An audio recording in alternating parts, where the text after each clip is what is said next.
말씀은 신약성경 디도서 1장 1절부터 9절까지의 말씀입니다. 제가 가지고 있는 성경책 348쪽, 신약성경 348쪽, 디도서 1장 1절부터 9절까지의 말씀입니다. 우리 한 절씩 교독하도록 하겠습니다. 하나님의 종이요 예수 그리스도의 사도인 나 바울이 사도된 것은 하나님이 택하신 자들의 믿음과 경건함에 속한 진리의 지식과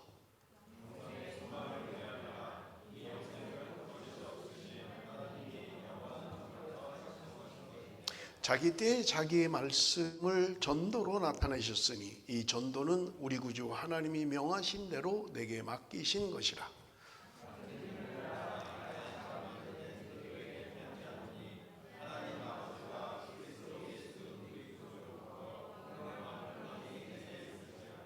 내가 너를 크레데에 남겨둔 이유는 남은 일을 정리하고 내가 명한 각 성의 장로들을 세우게 하려 함이니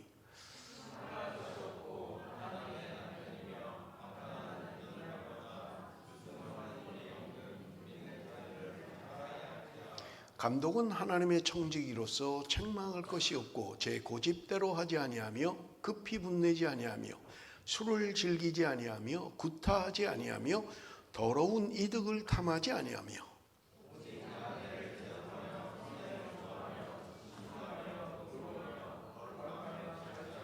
다 같이 읽습니다.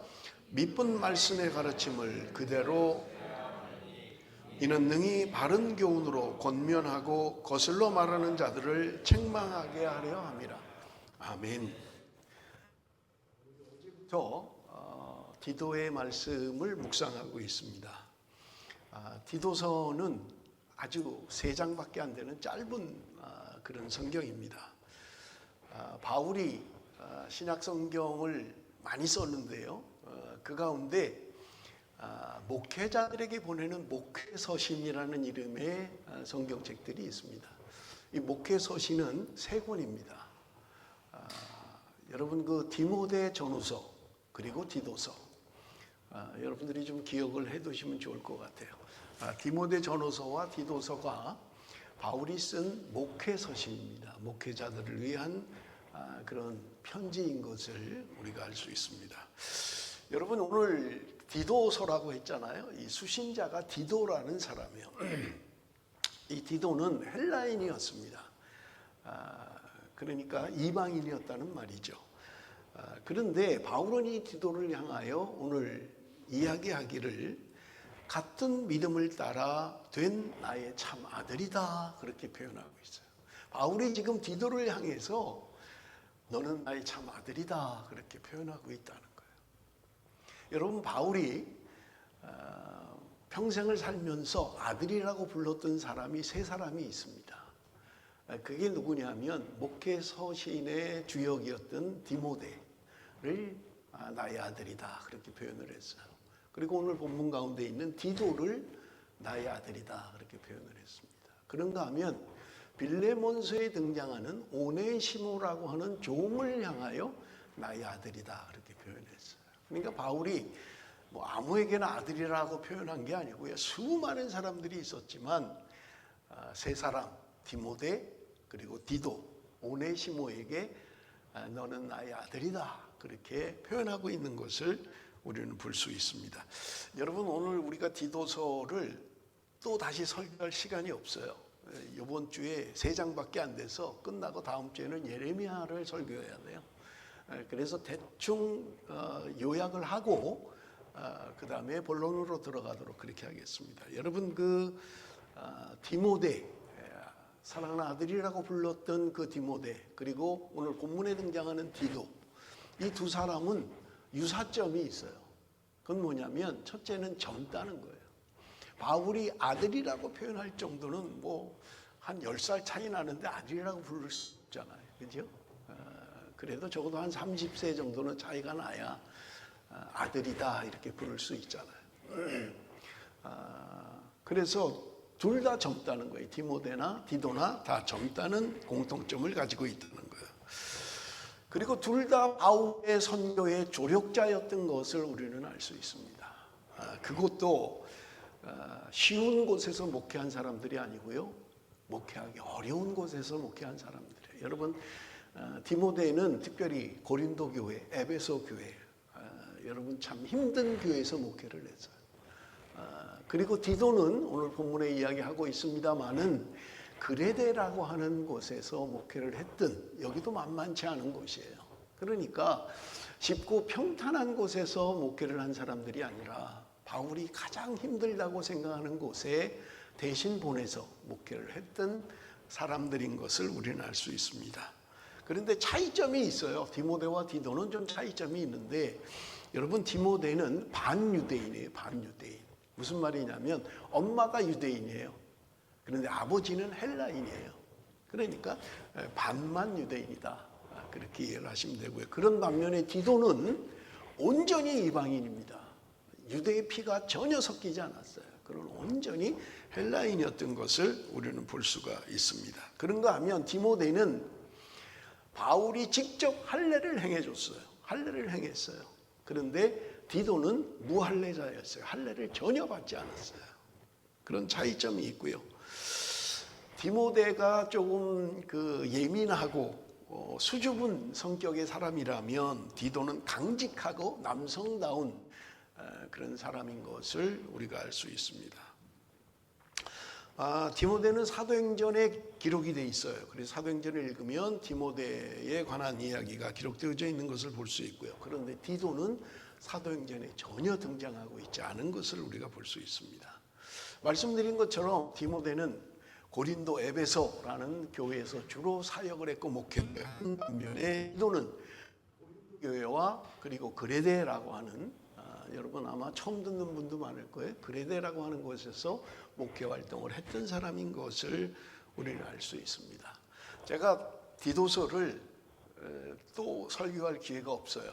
다음 주에는 이제 예레미야를 해야 돼서 간단하게 디도서에 대한 간략한 말씀을 드리고 본론으로 들어가도록 그렇게 하겠습니다. 여러분, 디도서 1장에는 교회 행정에 대한 것을 이야기하고 있어요. 그래서 장로의 자격, 감독의 자격, 이런 것들을 이야기하고 있는 것을 우리가 볼 수 있고요. 2장에는 교회의 여러 계층의 사람들에게 주는 교훈이 담겨 있습니다. 그런가 하면 마지막 3장은 사회생활에 대한 교훈을 이야기하고 있는 것을 우리가 볼 수 있어요. 아주 굉장히 짧죠. 특별히 여러분 1장에는 교회 재직들에 대한 직분에 관한 이야기를 주로 하고 있는데요. 이 이야기는 디모데서, 목회서신이라고 했잖아요. 디모데전서 3장에도 비슷한 내용이 있어요. 장로는 이런 사람이어야 된다, 감독은 이런 사람이어야 한다라는 비슷한 이야기가 기록되어져 있는 것을 우리가 볼 수 있습니다. 직분자는 전적으로 인격적인 사람이어야 한다. 가정생활에 흠이 없어야 한다. 개인생활에도 흠이 없어야 하고요. 말씀에 대한 진실한 자라야 한다라는 것이 1장의 내용입니다. 그런가 하면 우리 디도서 2장에는 각계각층 교회의 여러 계층의 사람들에게 권면을 주고 교훈을 하고 있는데요. 재미있는 것은 2장 2절입니다. 우리 한번 읽어봅니다. 2장 2절 말씀. 우리 한번 같이 읽습니다. 다 같이 시작.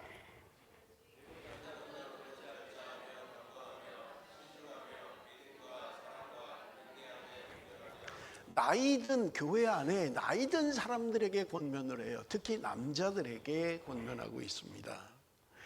그런데 절제하며 경건하며 신중하며 믿음과 사랑과 인내함에 온전해야 된다, 그렇게 말씀하고 있는 것을 우리가 볼 수 있어요. 나이가 들면 신중해지죠. 젊을 때는 결단도 빠르고 이런 게 있는데 나이가 들면 생각을 많이 하죠. 그래서 아마 저절로 신중해지는 것 같아요. 해야 되나 말아야 되나, 할 수 있을까 못할까, 여러 가지 생각을 참 많이 하는 것 같아요. 그래서 나이가 들면 신중하게 되는 것 같아요. 모든 판단이나 모든 생각이 신중해지는 것 같다. 그런데 재미있는 것은 2장 3절은 나이든 여자들에 대하여 교훈하고 있어요. 2장 3절 보면 늙은 여자로는 이와 같이 행실이 거룩하며 모함하지 말며 많은 술의 종이 되지 아니하며 선한 것을 가르치는 자들이 되고. 여자들에 대한 교훈은 좀 달라요. 그게 뭐예요? 행실이 거룩하며. 행실이 거룩하지 않은 여자들이 많이 있었나 봐요. 그래, 행실이 좀 거룩해라. 두 번째는요, 모함하지 말며. 나이 든 여자들이 모함을 많이 했나 봐요. 모함하지 마라. 여자들은 좀 세게 들어야 돼요. 모함을 좀 하지 않았으면 좋겠다 라고 하는 게 바울의 편지고요. 많은 술의 종이 되지 아니하며. 여자들이 술을 또 많이 먹었나 봐요. 남자들보다. 남자는 뭐 술 많이 먹지 말라 이런 말 없는데 나이 든 여자들에게는 술을 좀 줄여라. 술을 좀 많이 먹지 마라. 그렇게 표현하고 있어요. 여러분, 술이 장점도 있겠지만 술에 취하면 이성이 마비가 되죠. 해야 될 말, 안 해야 될 말 막 하는 거죠. 그러다 보면 모함도 하게 되고 뭐 쓸데없는 말을 많이 하게 되죠. 그래서 술에 너무 취하지 마라, 여자들은. 그렇게 권면하고 있는 것을 볼 수 있습니다. 선한 것을 가르치는 자들이 되고, 선한 것을 가르쳐야 된다. 후배들에게, 나이 든 여자가 젊은 여자들에게 선한 것을 가르쳐야 된다. 그렇게 말씀하는 것을 볼 수가 있습니다. 정리를 하면 2장을 통해서 바울이 지금 성도들에게 요구하는 삶은 뭐냐면 세 가지를 이야기하는데요. 첫째는요, 세상 정욕을 다 버려라 하는 게 2장 12절이고요. 경건함으로 이 세상에 살라, 디도서 2장 12절이고요. 마지막은 복스러운 소망과 예수 그리스도의 영광에 나타나심을 기다리라. 이게 2장에 나타난 지금 바울의 권면인 것을 우리가 볼 수 있습니다. 자, 우리 좀 이제 본론으로 들어갈 텐데, 우리 오늘 읽었던 말씀을 좀 같이 나눌 텐데, 1절 다시 한번 읽겠습니다. 읽었습니다만은 다시 한번 읽도록 하겠습니다. 1절 말씀 다 같이 시작.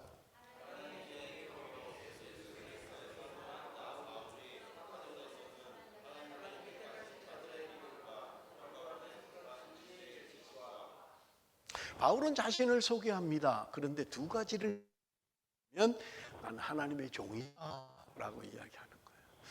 여러분, 종이라는 말은요, 사실은 둘로스라는 말인데 노예예요. 노예. 여러분, 왜 바울은 지금 내가 하나님의 종이라고 이야기를 할까요? 여러분, 종은 자기 마음대로 하는 사람이 아니에요. 자기 소유권이 없어요. 주인이 시키는 대로 하는 거예요.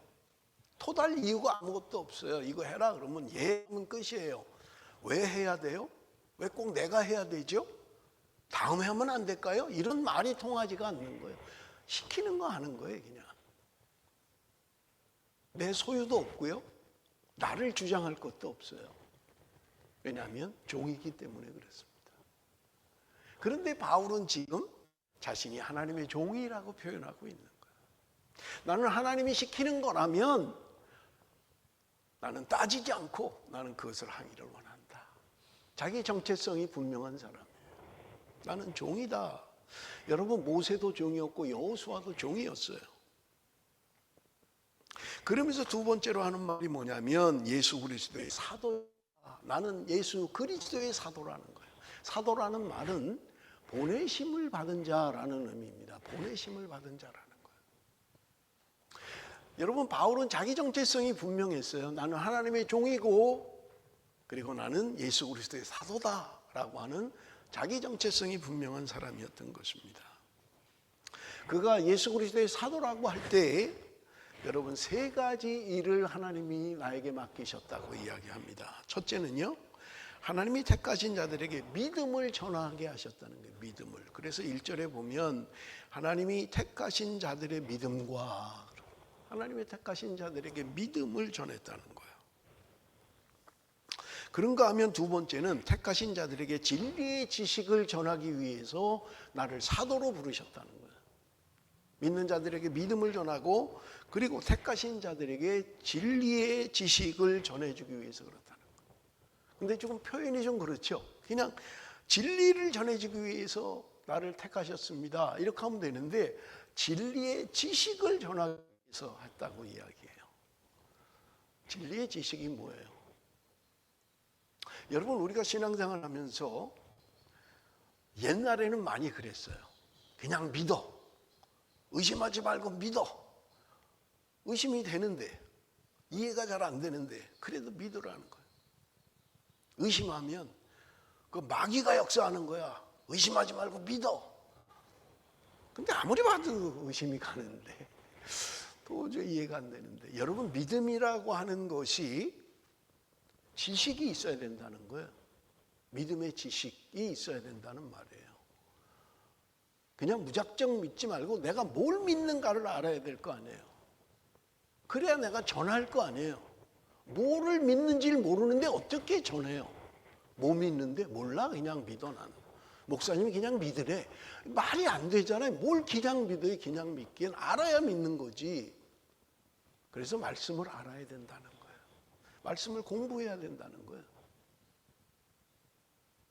여러분, 우리가 성경에 대한 거든 신앙에 대한 거든 정확히 여러분 변증하실 수 있나요?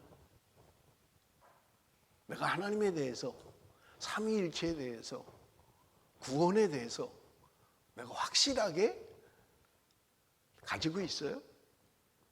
여러분, 믿는 것도 중요하지만 지식도 중요하다는 거예요. 진리에 대한 지식이 필요하다는 거예요. 여러분, 그거는 저절로 생기지 않아요. 기도한다고 하나님이 어느 날 주지 않아요. 여러분이 성경을 펴야 되고요. 여러분이 공부를 안 하면 평생 믿어도 몰라요. 제가 농담처럼 이야기하잖아요. 우리 어머니가 권사님이었는데요. 제가 신학 다닐 때 월요일마다 이제 그 쉬니까, 월요일은 수업이 없으니까 부모님 집에 가서 하루 종일 애들 데려가서 있다가 오고 그랬어요. 근데 내가 우리 엄마가 제대로 뭘 알고 믿나? 이 권사님이 뭘 아나? 궁금한 거예요. 엄마, 삼위일체가 뭐야? 몰라 이놈아. 뭐 믿는데? 몰라. 아니, 모르고 믿는데요. 모르는데 안 돼요. 아니, 무슨 믿음이 그래요? 걱정인 거예요, 제가. 이분이 그냥 덜렁덜렁 교회만 다니고 뭐 어느 날 집사 되고 어느 날 권사 되고 했는데 뭐를 믿는지도 모르는 거예요. 이분이 예수는 누군지를 아나?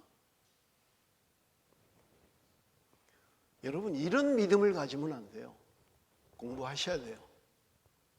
성경을 펴셔야 돼요. 평생 가도 성경 한 번을 안 읽으면 뭐를 믿는 거예요, 도대체? 뭐를 알려고 하시는 거예요? 무슨 배짱으로 신앙생활을 하냐고요, 성경을 그렇게 모르면서. 말씀을 모르는데. 신학은 신학생들이 한다 그러지만 신앙에 대해서 모르는데, 신앙의 지식을 모르는 거예요. 믿음의 진리의 지식이 되어야 된다는 거예요. 여러분, 그런데 재밌는 표현이 있어요. 여러분, 1절에 보면 믿음과 경건함에 속한 진리의 지식이 되어야 된다는 거예요. 여러분, 지식은 잘못하면 믿음을 배제한 지식일 수 있어요. 공부는 많이 했어요. 알긴 알아요. 근데 믿음이 아닌 경우도 있어요. 믿지 않아요. 여기 오늘 본문은 이야기예요. 경건함에 속해야 된다는 거예요. 내가 아는 진리의 지식이 경건함을 벗어나면 안 된다는 거예요. 경건함 가운데 있어야 된다는 거예요. 뭐 머릿속에 든 건 많은데 아는 건 많은데 믿지 않아요. 경건하지 않아요. 그것은 제대로 된 믿음이 아니라는 거예요. 여러분, 세 번째, 바울이 지금 하나님이 나를 사도로 부르신 목적 세 번째는 뭐냐면 택하신 자들에게 영생을 전하기 위해서라는 거예요. 2절 말씀 우리 한번 읽어봅니다. 2절 말씀 다 같이 시작.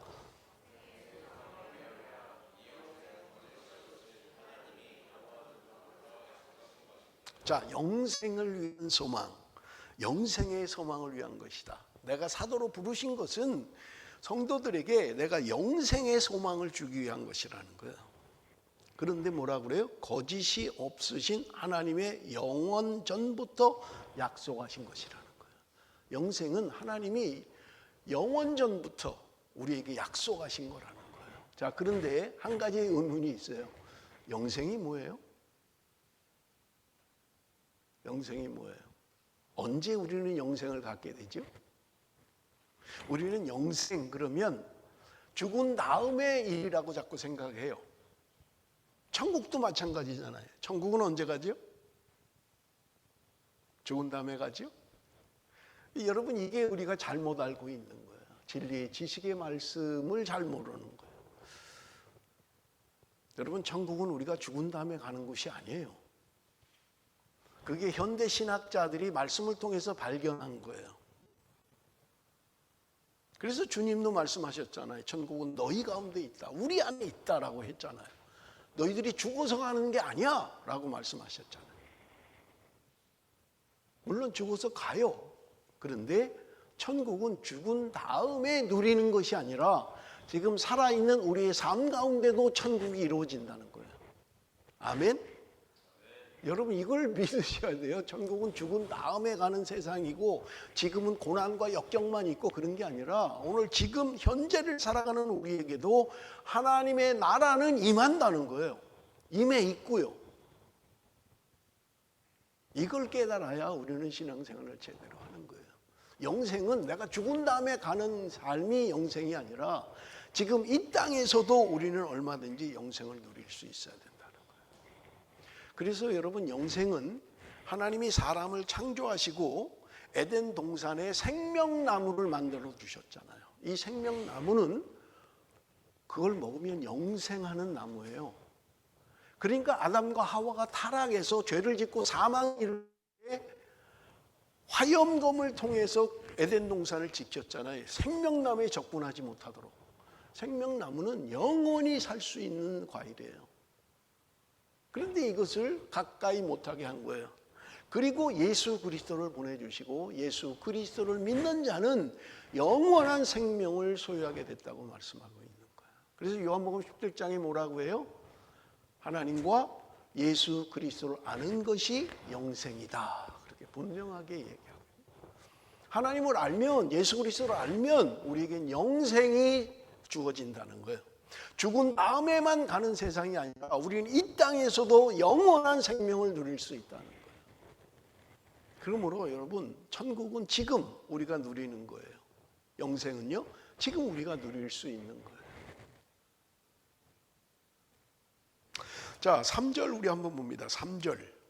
자기 때에 자기의 말씀을 전도로 나타내셨으니 이 전도는 우리 구주 하나님이 명하신 대로 내게 맡기신 것이니, 전도를 통해서 하나님의 말씀을 나타내셨다는 거예요. 하나님께서 고린도서에 보면 전도에 미련한 것으로 하나님을 나타냈고 하나님의 말씀을 증거한다는 거예요. 구원 얻는 자들을 사람들이 어리석다고 생각하는 것, 미련하다고 생각하는 것, 그것 통해서 하나님이 구원하기를 원하신다는 거예요. 그렇기 때문에 여러분, 전도라고 하는 것은요, 나의 유창한 말 실력이, 내가 유창함이 전도하게 하는 게 아니에요. 전도에 미련한 것으로 하나님이 하신다는 거예요. 그러니까 우리 한국에 선교사들이 왔을 때 그들이 무슨 한국말을 그렇게 유창하게 했어요? 못했잖아요. 뭐 우리도 그렇잖아요. 뭐 유창하게 특별하게 하는 사람이 있지만 선교사들이 뭐 선교지에 가서 무슨 유창한 말을 그렇게 하겠냐고요. 우리 교단 선교 정책도 마찬가지예요. 선교지에 가면 한 텀 4년 동안 아예 아무것도 못하게 해요. 그리고 언어만 공부하게 해요. 언어만. 말이 돼야 전도를 할 거 아니에요. 말이 돼야 뭘 할 거 아니에요. 그러니까 4년 동안 선교사가 선교지에 가면 아무것도 안 시켜요. 그리고 공부만 하라는 거예요. 언어 공부하라는 거예요. 그 나라 말. 4년 만에 뭐 얼마나 하겠어요. 물론 뭐 특별한 언어 은사가 있는 사람은 잘할 수 있겠지만 뭐 의사소통하는 정도겠죠. 그런데 그 미련한 것을 통하여 하나님이 전도하신다는 거예요. 복음을 전한다는 거예요. 하나님의 말씀을 나타내신다는 거예요. 그러니까 여러분, 선교사들이 와서 우리에게 뭐 예수 믿으세요 하는 게 뭐 그렇게 유창했냐고요. 그 말도 안 되는 소리를 하는데 그거 믿고 그거 듣고 예수를 믿었다는 거예요. 그 전도에 미련한 것 가지고 예수 천당 불신 지옥 그 어리석은 말 같은데 그거 듣고 예수를 믿더란 말이에요. 그래서 전도는 우리가 내 실력으로 내가 유창한 말로 뭐 미사역으로 하는 게 아니라 하나님이 그들의 마음을 열고 그 미련한 것을 통해서 하나님은 오늘도 택한 백성들을 구원하길 원하신다는 분명한 사실이에요. 자, 4절 봅니다. 4절 우리 한번 다 같이 읽습니다. 4절 다 같이 시작.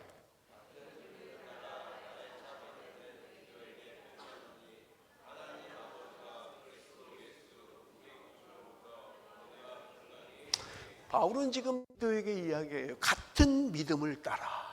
같은 믿음을 따랐다는 거예요.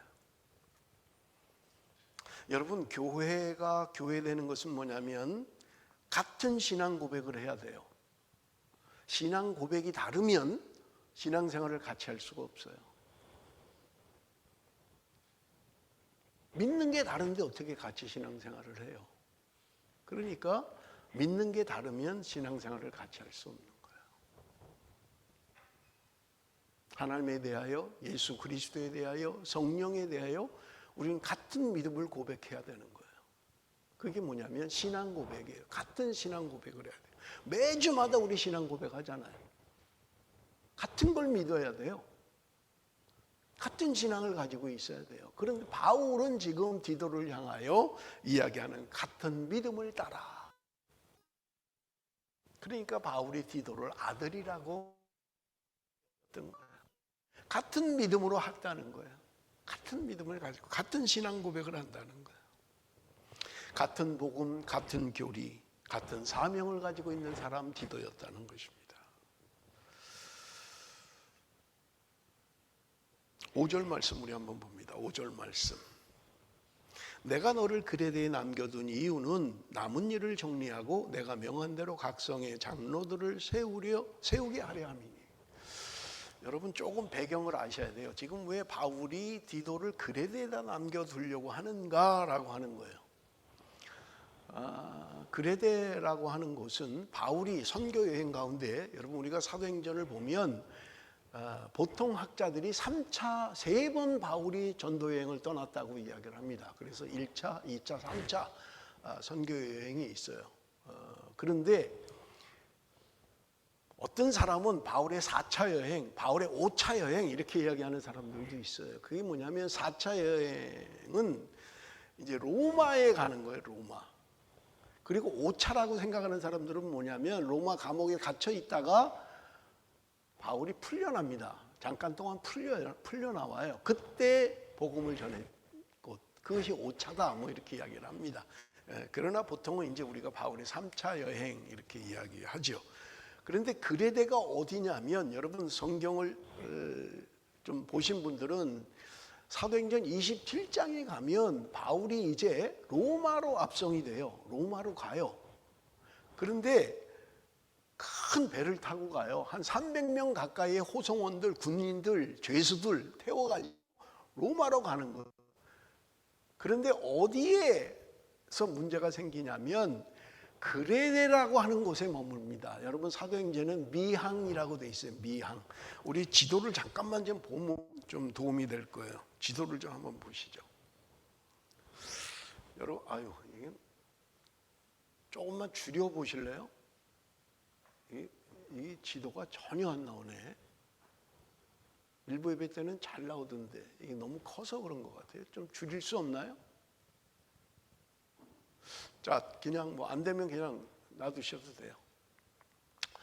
가이사라 빌립보 이쪽이 이제 예루살렘이죠. 두로와 시돈이고요. 이쪽이 지금 우리 성경 중심인 예루살렘 지역이고요. 여기가 지금 지중해예요, 사실은. 지중해 여기가. 그런데 여기 이게 좀만 더 줄여 볼래요? 이게 잘 왜 이러지? 이럴 땐 정확하게 그게 나오던데. 그냥 할게요. 여기 지금 섬이 하나 있어요. 여기에 구브로라는 섬이에요. 여러분 혹시 기억을 하실지 모르겠지만 바울이 1차 전도 여행을 떠날 때 아시아 쪽으로 복음을 전하려고 했어요.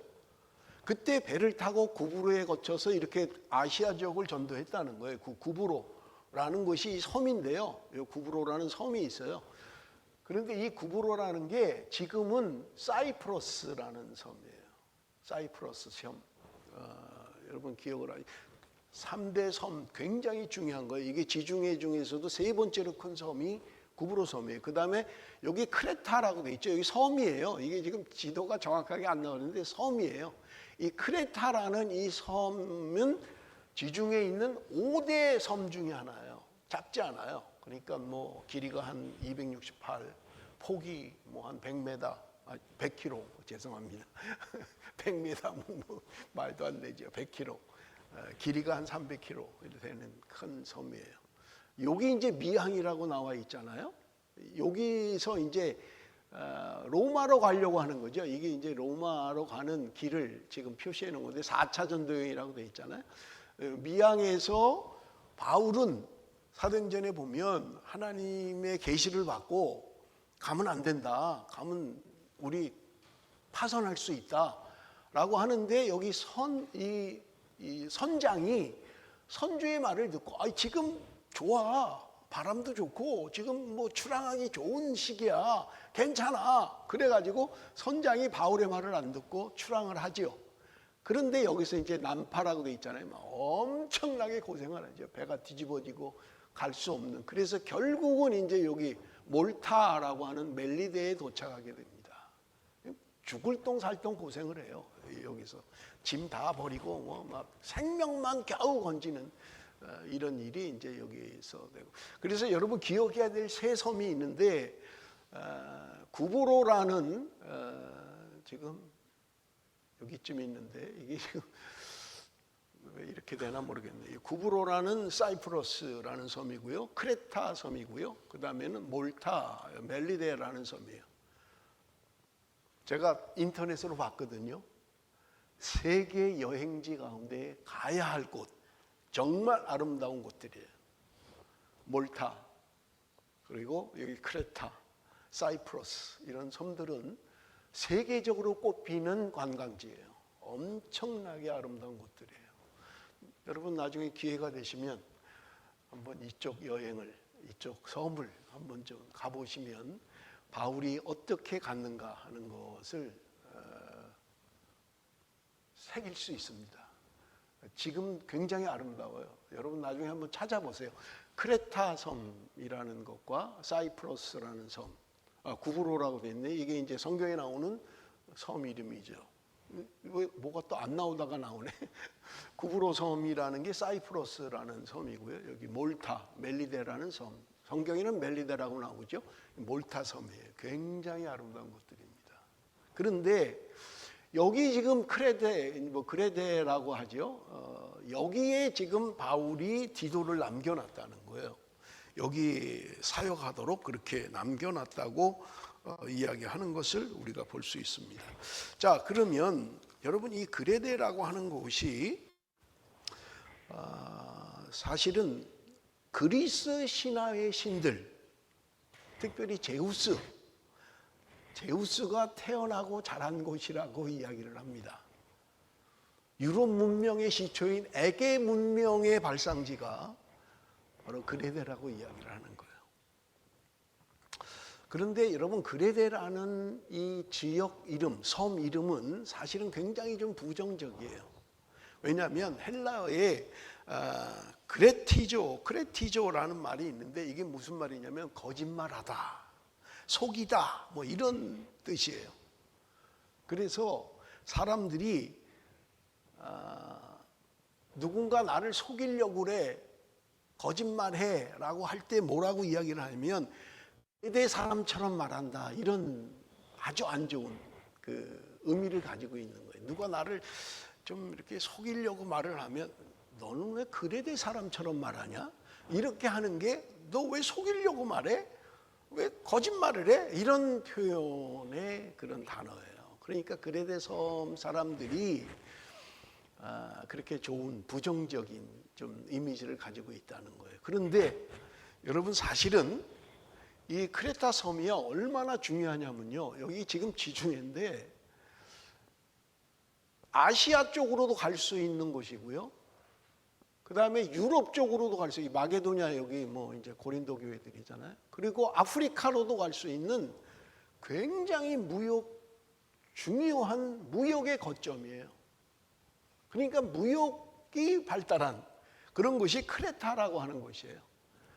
여러분 어느 나라나 그렇잖아요. 항구 도시들은 문명이 빨리 발달하고요. 그리고 거래가 무역을 통해서 물질이 풍부하고요. 그러다 보니까 잘 사는 나라예요. 잘 사는 나라예요. 크레타라고 하는 여기 사는 사람들이 무역을 통해서 굉장히 부자들이 많은 거예요. 그러면서도 뭔가 속이는, 뭔가 거짓말하는 사람들. 그러니까 외형적으로는 굉장히 좋은 것 같은데 들어가 보면 내면으로는 그렇게 사람들이 좋은 게 아닌 거예요. 사람을 속이고 거짓말하고. 그런데 그곳에 지금 바울이 디도를 목회지로 남겨놨다, 그렇게 이야기하고 있는 것을 우리는 볼 수 있습니다. 여러분, 하나님께서 하나님의 백성, 특별히 바울이 디도에게 그레데 섬의 사역을 부탁을 하면서 하나님이 책임지시고 하나님이 역사하신다는 분명한 소망을 가지고 있어요. 바울이 그렇게 생활을 했으니까요. 어떤 것도 보장된 게 없는 거예요. 그래서 바울은 고린도서에 자기가 이야기하잖아요. 내가 얼마나 힘든 선교를 했는지, 추위와 더위와 강의 위험과 짐승의 위험과. 여러분, 사도행전에 보면 바울을 죽이겠다고 밥도 안 먹고 따라다니는 사람이 40명이 있었다고 그래요. 결사대가 있었다고 그러잖아요. 그러니 얼마나 힘들겠어요, 바울의 삶이. 바울의 선교는 내가 힘들게 가면 거기 있는 사람들이 나를 환영하고 받아들이고 잠자리를 제공하고 먹을 것을 주고 그런 게 아니었다고요.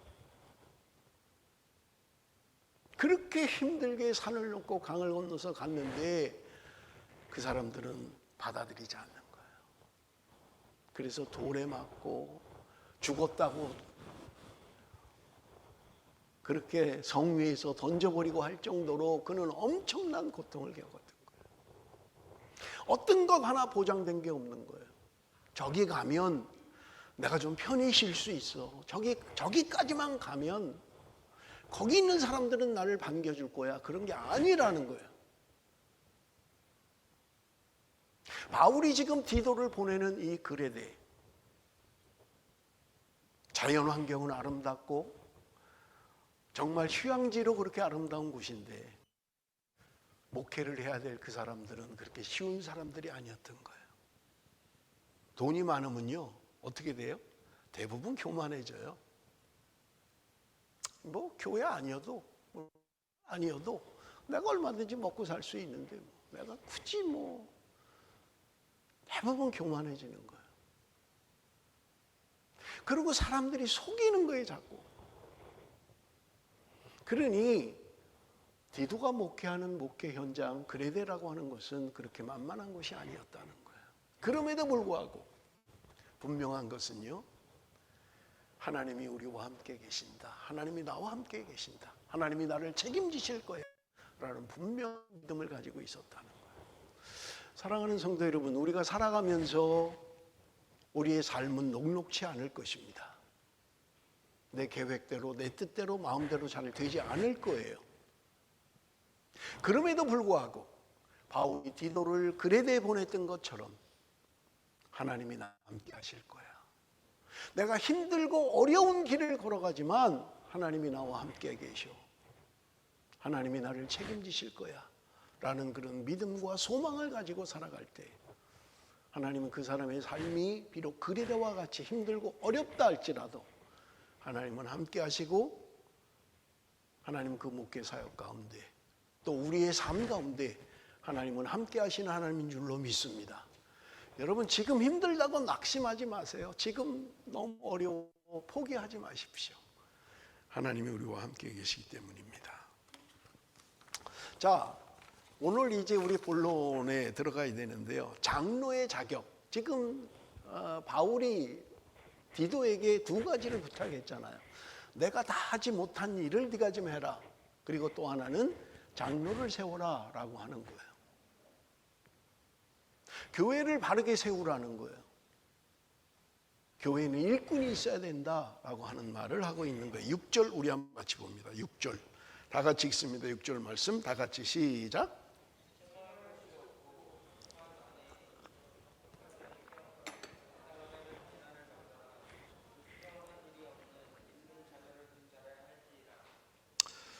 책망할 것이 없어야 된다. 뭐 감독에 대한 것도 마찬가지예요. 7절에도 책망할 것이 없고, 영어 성경에는 공의, blameless라고 번역을 합니다. 비난받지 않아야 된다는 거예요. 비난받지 않는 사람이어야 된다는 거예요. 장로가 될 수 있는 사람은 사람들에게 비난을 받지 않아야 된다는 거예요. 저 사람은 돈만 밝히는 사람이야. 아유, 인간성이 안 좋아. 그 사람은 지 맘대로만 하려고 그래. 지 이익이 있으면 뭘 하고, 이익이 안 되면 꿈쩍도 안 해. 이런 비난받는 삶을 사는 사람이 장로가 되면 안 된다는 거예요. 한 아내의 남편이어야 된다. 돈이 많으니까 아내를 여러 둔 모양이에요. 그런 사람은 지도자가 되면 안 된다는 거예요. 아내와의 관계가 좋아야 된다는 거예요. 부부 관계가 좋아야 된다는 거예요. 그런 사람을 장로로 뽑아야 된다는 거예요. 방탕하다는 비난을 받거나 방탕하다는 비난을 받으면 안 된다는 거예요. 특이한 것은요, 불순종하는 일이 없는 믿는 자녀를 둔자래야 된다는 거예요. 내가 아니고 내 믿음이 불순종하는 믿음이 아니라 내 자녀가 그래야 된다는 거예요. 쉽지 않잖아요, 이거는. 그래서 아주 어느 유명한 목사님이 그랬잖아요. 자녀가 내 마음대로 안 된다. 내 마음대로 거의 다 했는데 자녀가 마음대로 안 되더라 하는 거잖아요. 그런데 장로의 자격은 불순종하는 일이 없는 믿는 자녀를 둔자여야 된다. 자녀가 믿음의 자녀여야 된다는 거예요. 자녀가 불순종하면 안 된다는 거예요. 자기 집안에서도 자기 말이 권위가 없는데 부모의 말을 안 듣는 사람이 교회 지도자가 되면 어떻게 되겠느냐는 거예요. 자녀를 잘 교육시켰어야 된다는 거예요. 자, 7절 우리 한번 봅니다. 7절 다 같이 읽습니다. 7절 다 같이 시작.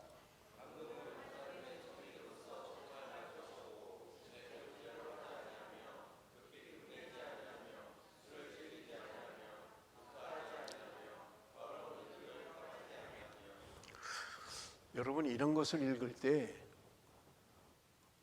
뭐 나는 장로가 아닌데 아니, 난 감독 아니야. 그러니까 뭐 대충 해도 되지, 그렇게 생각하면 안 돼요.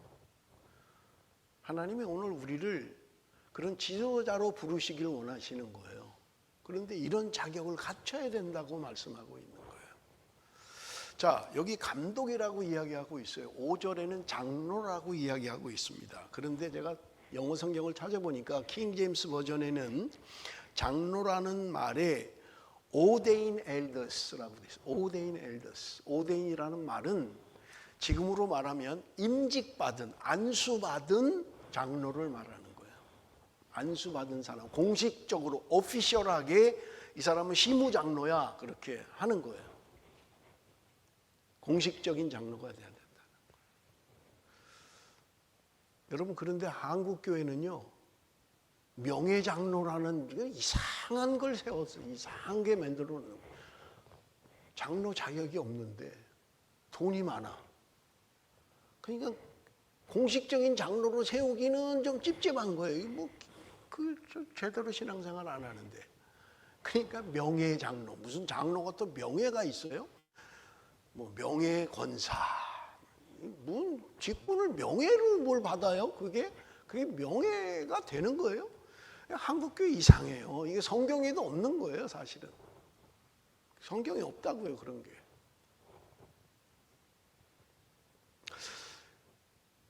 불순종하는 자녀를 두면 안 된다. 감독이라고 하는 사람도 마찬가지예요. 하나님의 청직이다. 하나님의 청직이라. 고집대로 하면 안 된다. 급히 분내지 않아야 된다. 술을 즐기지 않아야 된다. 구타하지 않아야 된다. 더러운 이득을 취하는 자가 되면 안 된다. 그래서 여러분 5절의 장로는 오데인 엘더라고 되어 있는 반면에 킹제임스 버전에 비숍이라는 단어를 사용했어요. 비숍이라는 말은 이런 의미예요.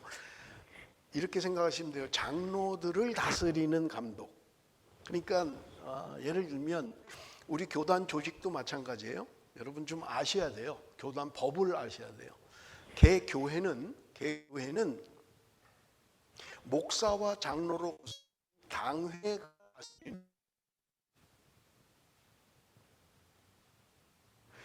그런데 이 교회들이 모여서 노회를 형성하는 거예요. 이름이 장로교회잖아요. 장로교회. 그러니까 장로교회는 장로들이 모여서 뭘 하는 데인가 보다 이렇게 생각하면 안 돼요. 엘더스 처치가 아니에요. 여러분 우리 교회 이름이 뭐예요? 영문으로? 프리스테리안이에요. 장로라는 말은 엘더스라는 말이 아니라 프리스테리안이라는 말이에요. 뭐냐? 의회를 말하는 거예요. 프리스테리라는 의회를 말하는 거예요. 그러니까 장로교회 법의 조직은 뭐냐면 의회가 그거를 장로교회라고 이야기하는 거예요. 근데 사람들은 착각해서 장로교회 그러니까 장로교회는 장로들이 장로들이 뭘 다 해. 그렇지 않아요. 장로들이 그렇게 하는 게 아니에요. 엘더스 처치가 아니라니까요. 프리스테리 처치죠. 프리스테리안. 그래서 교회들이 모여서 형성하는 게 노회예요. 이걸 프리스테리라고 해요. 노회. 교회가 모여서 노회가 됩니다. 노회가 모여서 총회가 돼요. 어셈블리가 되는 거예요. 그러니까 일반 교회는 당회가 그 교회를 통치하는 거예요. 그리고 교회들이 모여서 프리스테리가 되는 거예요. 노회가 되는 거예요. 노회들이 모여서 총회가 되는 거예요. 그러니까 한국 같은 경우에는 우리 교단 같은 경우에 교회가 2,000교회가 돼요. 2,000교회. 노회도 굉장히 많아요. 뭐 몇백 개 될 거예요. 노회가. 한 20, 30개 교회가 모이면 한 노회가 되니까요. 뭐 그것도 기준이 있어요. 몇 개 이상 뭐 이렇게. 기본적으로는 뭐 3교회 이상 노회를 하려면 3교회 이상 돼야 되는 거예요. 여러분 우리 교단도 지금 우리는 교회가 많지 않으니까 그냥 호주 노회예요. 호주 노회. 근데 시드니에 주로 있는 거예요. 한 30개가 시드니에 있는 거예요. 근데 멜번에는 우리 교회 하나 있는 거예요. 근데 예를 들어서 우리 멜번에도 우리 교회들이 많이 생기면 아마 멜번 노회, 시드니 노회 이렇게 하겠죠. 근데 지금 하나밖에 없으니까 노회를 만들지 못하는 거예요. 그러니까 저도 노회하면 시드니를 가는 거예요. 시드니에 속해져 있으니까. 그러니까 여러분 지금 비숍이라는 말은 지금 목사들을 다스리는 사람이 비숍이라는 거예요. 감독이라는 거예요. 여러분 교회 법을 좀 아셔야 돼요. 목사는 교회 소속이 아니에요. 무슨 소리야? 아니 목사님은 교회 소속이지 우리 교회 소속이 아니야? 목사는요 노회 소속이에요. 노회 소속. 노회에 소속돼 있어요. 그러니까 여러분 제가 어디를 가고 있고 하는 거를 교회가 결정할 수가 없어요. 지금 목사님 무슨 말씀을 하시는 거지? 물론 여러분 청빙할 수 있겠죠. 뭐 담임 목사를 청빙할 때 교회가 청빙을 해요. 1차적으로. 근데 그게 끝이 아니에요. 노회가 허락을 해야 돼요. 노회가 허락을 안 하면 청빙할 수 없어요. 교회가 목사가 떠나야 되겠다. 제가 있을 때 한국에 목사님이 부산에 있는 목사님이 서울로 가고 싶은 거예요. 그래서 얘기가 다 됐어요. 그리고 저쪽 가는 교회 다 됐고요. 가는 노회도 다 받기로 돼 있었어요. 그런데 여기 지금 속해 있는 보내는 노회, 여기서 노해버렸어요. 못 가요, 목사는 그러면. 아니, 지금 갈 교회에서 다 오케이 했는데 우리는 이분을 담임 목사로 청빙합니다. 다 했어요. 그 노예가 오케이 다 했어요. 근데 여기 지금 속해 있는 이 교회가 보내줘야 되는데 노한 거예요. 장로님들이 로비를 한 거예요. 우리 목사님 너무 좋으니까 보내면 안 된다. 그 노회원들한테 로비를 한 거예요. 우리 목사님 보내면 안 됩니다. 우리 교회 큰일 납니다. 그러니까 노회에서 이 목사님을 못 보낸다니까 교회가. 노회에서 안 됩니다. 못 갑니다. 못 간 거예요. 본인한테 제가 직접 들었어요. 그러니까 목사는 교회 소속이 아니에요. 노회 소속이에요. 임직하고 떠나고 모든 것들은 노회에서 주관을 하는 거예요. 내 마음대로 교회가 하지를 못한다는 것을 여러분 기억하셔야만 됩니다. 8절 우리 한번 읽어봅니다. 8절 다 같이 시작.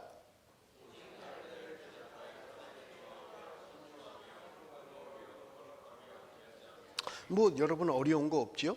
나그네를 대접하는 사람이어야 된다는 거예요. 나그네 대접을 잘해야 된다는 거예요. 선행을 좋아해야 된다는 거예요. 선행을. 신중하고 의로우며 거룩하며 절제해야 된다라고 말씀합니다. 마지막 9절입니다. 바른 말씀의 가르침을 그대로 지켜야 하리니 이는 능히 바른 교훈으로 권면하고 거슬러 말하는 자를 책망하게 하려 합니다. 믿은 말씀의 가르침을 그대로 지켜야 된다. 감독은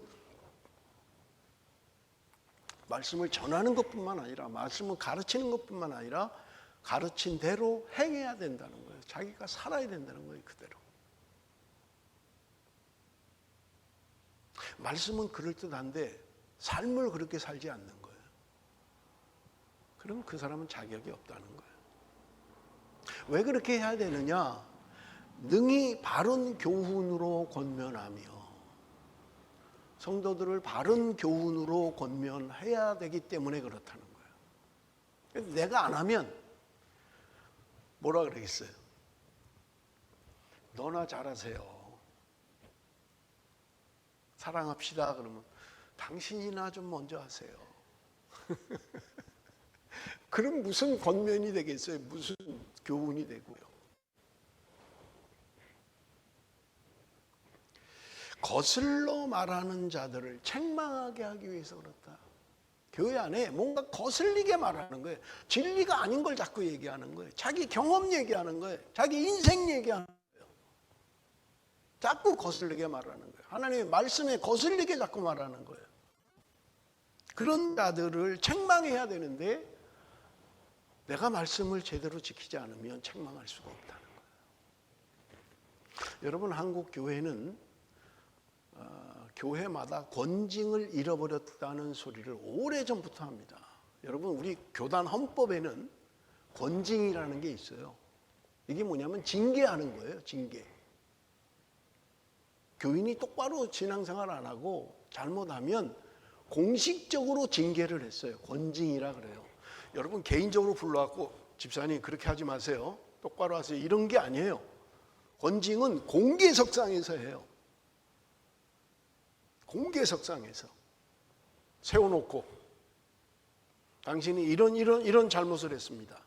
그래서 거기에 대한 벌을 주는 거예요. 그래서 뭐 성찬 금지라는 것도 있어요. 당신은 앞으로 6개월 동안 성찬에 참여할 수 없습니다. 벌을 주는 거예요. 심하면요, 출교도 시켜버려요. 당신은 우리 교회 못 나옵니다. 떠나세요. 출교시키는 거예요. 지도자의 말을 듣지 않고 거스리고 그러면 출교도 시킬 수 있는, 그게 교회 헌법에 지금도 있어요. 그런데 한 교회도 하는 교회가 없어요. 왜 그럴까요? 딴 데 가면 되거든. 교회가 뭐 배될 교회밖에 없냐? 아이고 참. 안 받으면 그만둬라. 난 딴 교회 갈란다. 안 되는 거예요. 그러니까 권징이. 받지도 않아요. 권징을 받아들이지도 않아요. 마지막으로 우리 교단의 실제적인 장로 안수 집사의 자격을 한번 보겠습니다. 제가 여러분 주보에다 실어놨어요. 여러분들 한 번씩 보시라고. 우리 교회 장로, 우리 교단의 장로 집사와 장로의 자격 우리 한번 좀 보겠습니다. 장로 제10조 장로의 선택과 장립은 아래와 같다. 1. 장로의 자격 교회 정치 제6항 46조 35세 이상 65세 이하의 남자 입견으로 무흠이 7년을 경과한 자여야 된다. 무슨 말인지 모르는 게 있나요?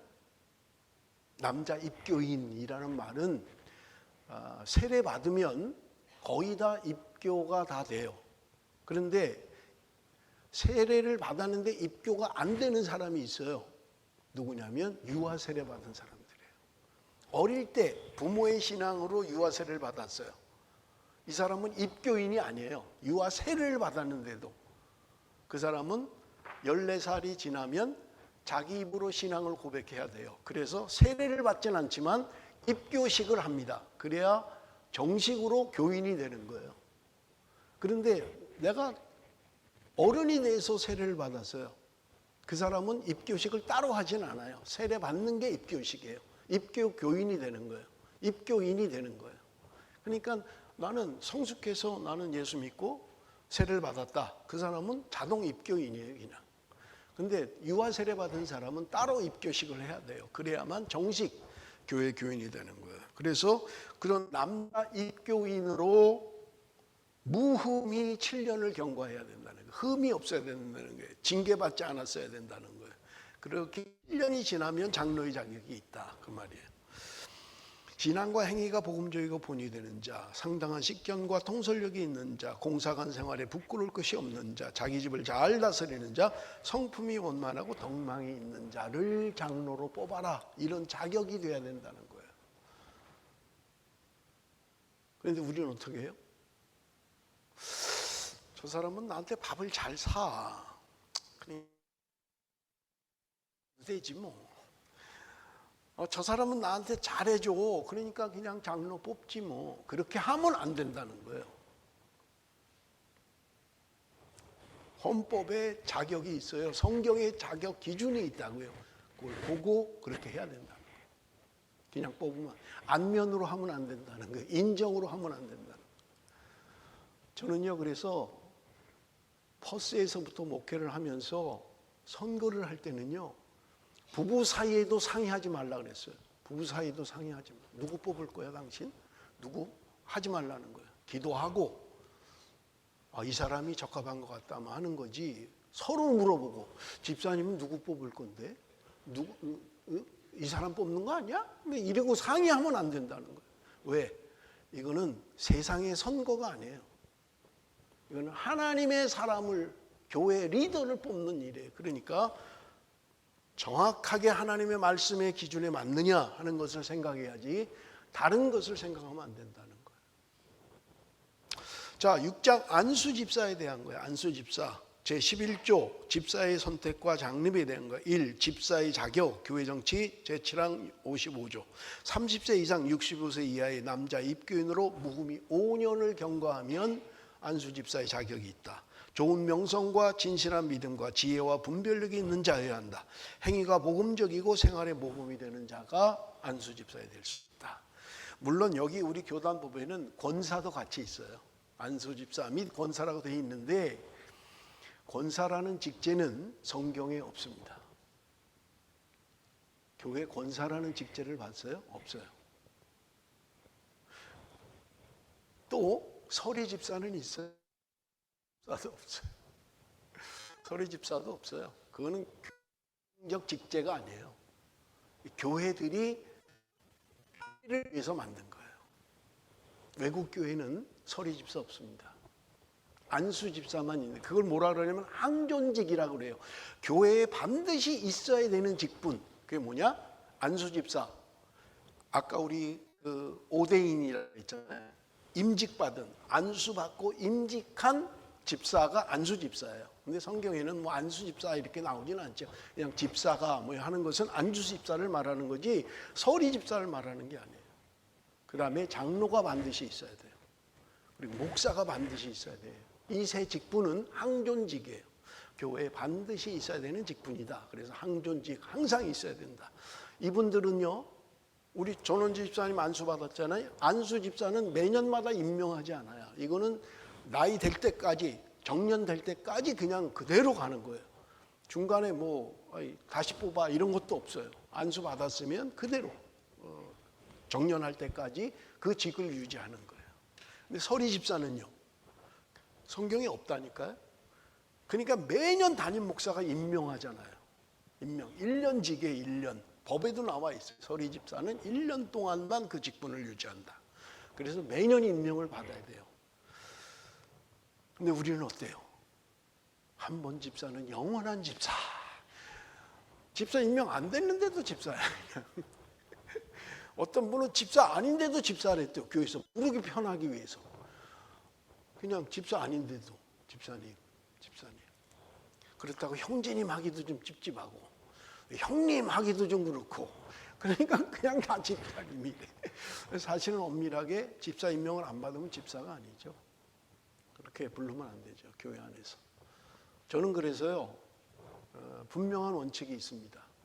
나이 든 분들은 거의 선생님이라고 제가 불러요. 집사 아닌 분들은 선생님 이렇게 불러요. 왜냐하면 나이는 있는데 제가 형제 이렇게 하기가 쉽지 않잖아요. 나보다 나이가 어려도 나이가 60이 됐는데 형제 이렇게 하면 목사님이 나를 좀 낮춰보시나.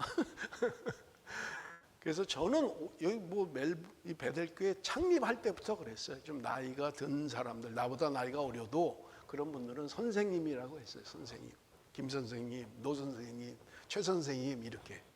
그러다가 이제 집사가 되면 최 집사님, 김 집사님 이렇게 분을 불렀죠. 여러분, 중요한 것입니다. 우리 교회 누구를 지도자로 세워야 되느냐 할 때 성경적인 원리를 알아야 된다는 거예요. 이런 사람을 직분자로 세워야 된다라고 하는 것을 여러분 기억을 하셔야만 합니다. 나는 직분자가 아닌데 그렇지 않습니다. 여러분, 성경의 원리는 그런 사람만 그렇게 해야 된다라는 말을 하고 있는 게 아니에요. 내가 부족하지만 이런 삶이 되도록 노력해야 되겠다 하는 것을 성경이 우리에게 말씀하고 있는 것입니다. 말씀을 맺겠습니다. 그레데의 목회자로 보냈던 바울, 쉽지 않은 곳에 보냈어요. 어려운 환경 가운데 보냈습니다. 그럼에도 불구하고 사람이 하는 것이 아니라 하나님이 책임지시고 하나님이 하신다는 분명한 하나님의 사도로, 하나님의 종으로서의 자기 정체성이 분명했던 바울은 지금 디도를 향하여 나의 사랑하는 아들, 같은 믿음을 가진 아들이다 라고 이야기하고 있는 것입니다. 사랑하는 성도 여러분, 오늘 우리가 살아가는 우리의 삶의 현실은 어려울 수 있습니다. 어쩌면 그리대와 같을 수도 있어요. 힘들고 어려운 가운데서도 하나님이 나와 함께 하신다, 하나님이 역사하실 것이다, 하나님이 문제를 풀어주실 거라는 그런 믿음을 가지고 그렇게 디도가 행했던 것처럼 우리도 그런 삶을 살아가는 저와 여러분이 되시기를 바랍니다. 기도하겠습니다. 살아계신 아버지 하나님,